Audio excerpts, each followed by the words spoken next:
Update dun sa tinanim kong sigarilyas, guys. Ito na siya, oh.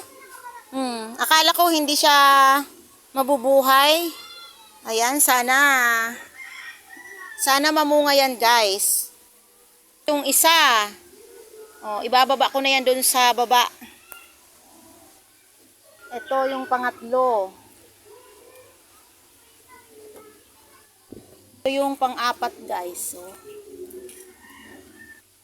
hindi masyadong maganda ang tubo niya, pero patatabain natin yan. Bababa dun sa babang yon. Ito yung ating talong. Ayan, kinakain talaga ng mga insekto, ang mga dahon. At ayan nga, guys, namitas na nga ako dito ng ating meriendahin. Ito yung bayabas, guys. Dahil ako ngayon nagugutom na, naisipan kong umakyat ng bayabas.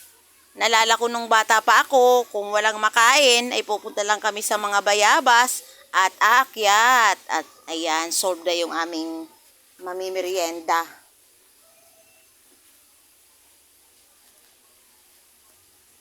Mga ilang piraso nga lang dito yung kukunin ko para ako'y may makain lang. Nung mga nakaraan ay maraming hinog yung bayabas. Ngayon ay mangilan-ngilan na lang. Pero marami pa ring bunga. At ayan nga po ay nanungkit na rin ako dito ng magugulay para sa hapunan.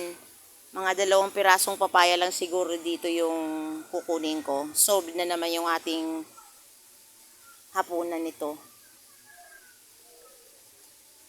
So ayan, hanggang dito na lang aking video. Thank you for watching.